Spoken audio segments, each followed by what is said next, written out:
भी दे दी जाएगी। तो कुछ लोगों ने आपत्ति दर्ज की कि मस्जिद को जमीन क्यों दी जाए। उधर से कुछ लोगों ने कहा कि हमें खैरात नहीं चाहिए।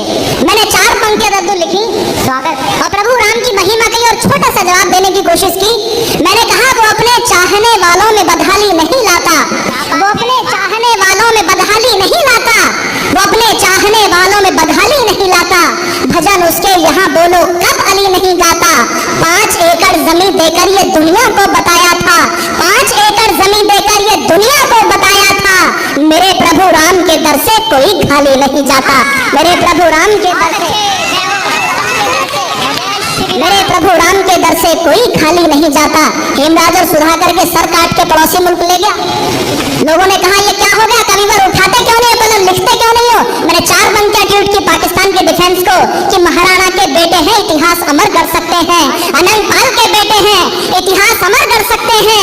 गांधी के बंदर मत समझो, ये थप्पड़ कर सकते हैं। और शीश काटने वाले गिदड़ों जाकर के इतिहास पढ़ो। घोड़ा बादल की नस्लें हैं, ये धड़ से भी लड़ सकते हैं। घोड़ा बादल की नस्लें हैं, घोड़ा बादल की नस्लें हैं, ये धड़ से भी लड़ सकते हैं। मेरे सामने लोग बैठे हैं जो गांव से निकल करके आए हैं, गांव से बच्चियां निकल के आ रही हैं, निशिता तोमर निकल करके आई हैं। बहुत सारे लोग हैं जो गांव से आए हैं। गांव किस लिए बचाने जरूरी है। सुमित भैया मैं अपने गांव के बाहर खड़ा हुआ था, एक गाड़ी आकर के रुकी, उसने पूछा ये रास्ता कहाँ जाएगा। कोई और होता तो बता देता, मैं कवि था, मैं कहाँ सीधा रास्ता बताने वाला था।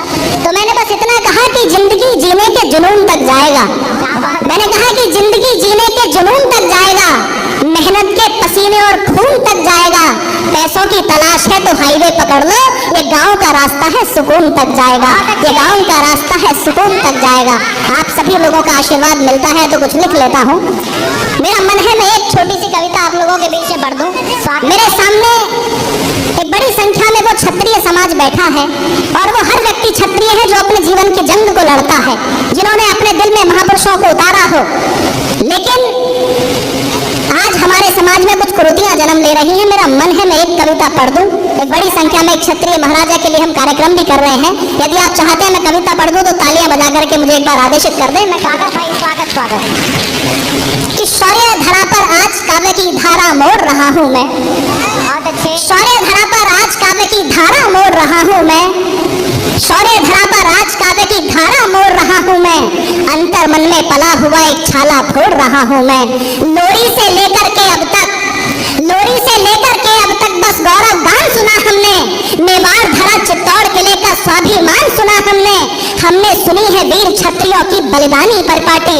हमने सुनी है वीर क्षत्रियों की बलिदानी परिपाटी। हरि के शौर्य से रंगी हुई चप्पा चप्पा हल्दी घाटी। रण क्षेत्र धरा में अंबर तक, रण क्षेत्र धरा में अंबर तक उठती शौर्य की भाप सुनी। मुगलों के जबड़ों पर पड़ती हमने चेतक की टाप सुनी। मुगलों के बहुत अच्छी रचना है भाई, वाह बहुत अच्छे भाई, बहुत अच्छी। मुगलों के जबड़ों पर पड़ती हमने चेतक की टाप सुनी। मुगलों के जबड़ों पर पड़ती हमने चेतक की टाप सुनी। क्या नहीं सुना है हमने वो छत्राणी जौहर का मंजर। क्या नहीं सुना है हमने वो छत्राणी जौहर का मंजर। अकबर की गर्दन पर गर्जा शक्ति की बेटी का खंजर। सांगा के 80 घाव सुने भामाशाह जैसे अद्भुत दानी। और बिना शीश के धड़ से रण को लड़ने वाले सेनानी। सुना तो होगा राणा ने अरिदल में भाला गाड़ दिया। यह विश्व विदित है, राणा ने अरिदल में भाला गाड़ दिया। माटी की आन बचाने को वो संधि पात्र भी फाड़ दिया। सुना है राणा ने मुगलों को दिन में तारे दिखा दिए। अगली पंक्ति पर पूरा हॉल नहीं गूंजा तो मैं किस बात का मोह शौर्य आपके स्वाभिमान को जीवित करता हूँ। सुना तो होगा राणा ने अरिदल में भाला गाड़ दिया। माटी की आन बचाने को वो संधि पत्र भी फाड़ दिया। सुना है राणा ने मुगलों को दिन में तारे दिखा दिए। सुना है राणा ने मुगलों को दिन में तारे दिखा दिए। 2 घास की रोटी के आगे मुगलों ने घुटने टिका दिए। 2 घास की रोटी के आगे दुनिया ने घुटने टिका दिए। 2 घास की रोटी के आगे दुश्मन ने घुटने टिका दिए। बहुत अच्छे, वाह भाई वाह। 2 घास की रोटी के आगे दुश्मन ने घुटने टिका दिए। जब इतना सब कुछ सुना है तो फिर मुझको इतना समझा दो। क्या बात है। जब इतना सब कुछ सुना है तो फिर मुझको इतना समझा दो। असमंजस में हूँ पड़ा हुआ मन, थोड़ी सी को कम कर लो। जब इतना सब कुछ सुना है तो फिर मुझको इतना समझा दो। असमंजस में हूँ पड़ा हुआ मन की गुत्थी को सुलझा दो। जौहर से, घास की रोटी से, चेतक की टाप से क्या सीखा। जब इतना सब कुछ सुना है तो फिर मुझको इतना नींबू पड़ा हुआ मन की गुत्थी को सुलझा दो। जौहर से घास की रोटी से चेतक की टाप से क्या सीखा, गिरे बान में झांक के बोलो राणा प्रताप से क्या सीखा।